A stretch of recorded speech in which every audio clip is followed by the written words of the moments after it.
We feel very fortunate to have come away with a victory here in the Emerald Classic.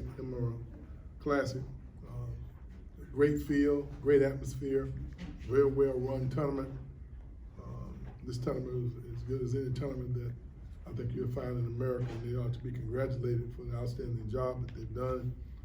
The field of teams that I don't think could have asked for two better games. And the first game with Tennessee and VCU, and obviously this was a nail biter for us. These are the types of games that we need this early in the season to help us have a clearer understanding of what it's like to play at the highest level. Purdue's a very good basketball team. They're very well coached. They don't turn the ball over very much. And I thought our defense created an opportunity for us more than anything else for them to turn the ball over 24 times. But uncharacteristically of our team, I thought we shot poor from the three-point line. I think we're a pretty good three-point shooting team, but that says a lot about their defense too. I mean, I thought they did a very good job in their defensive schemes that made us uncomfortable on the offense of it. All in all, what we're going to take away from this game is that we realize we have potential to play with some of the better teams in the country, but in order for us to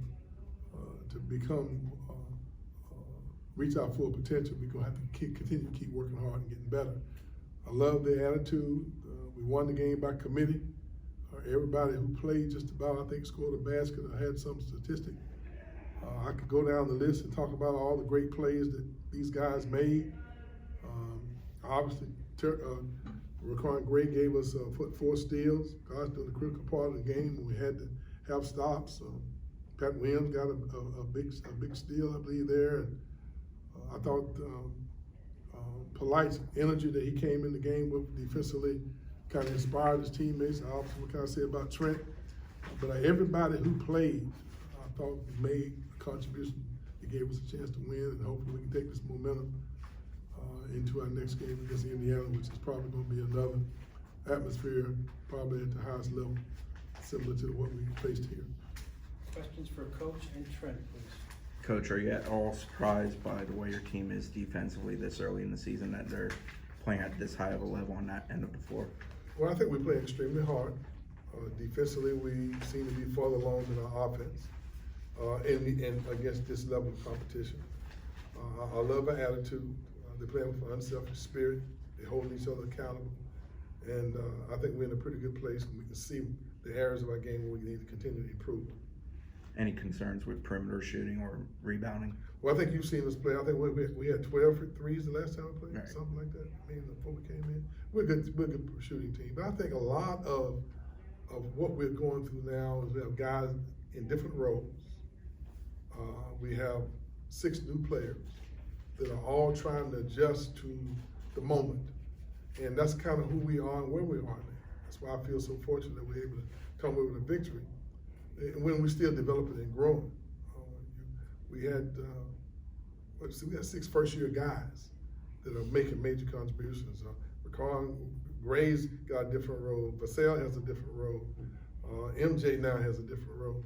And I think it takes a while for guys to feel comfortable mentally and emotionally where they can come in and be in the moment and deliver. And I think we're going through a lot of that right now. I'm just glad we're playing a lot of tough games where we don't get not getting a false sense of security.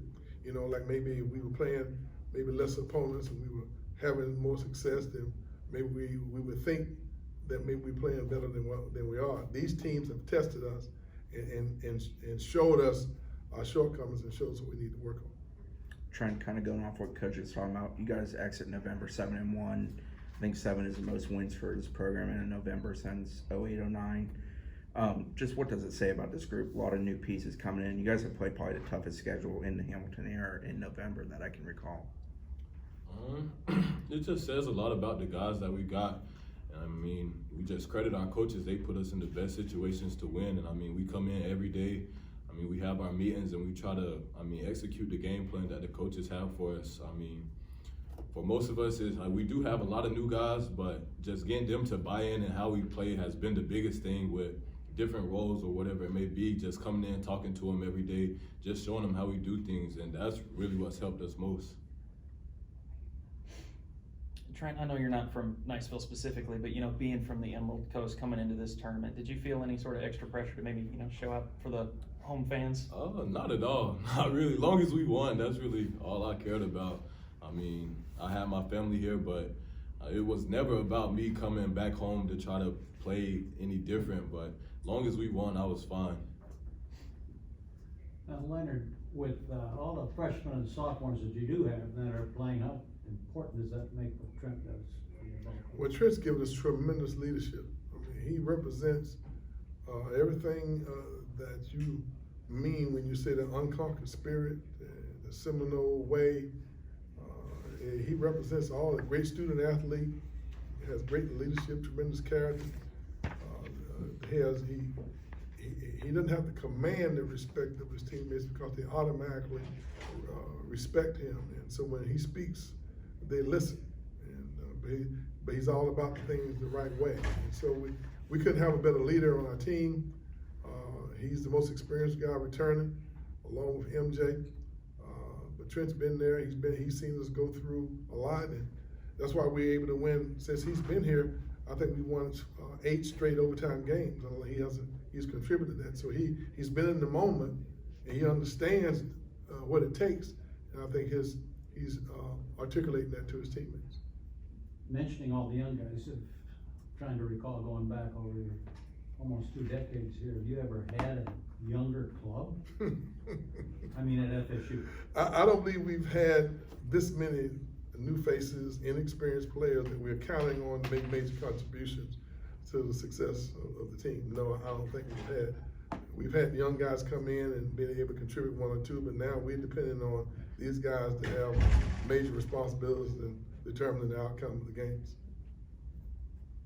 Anybody else set?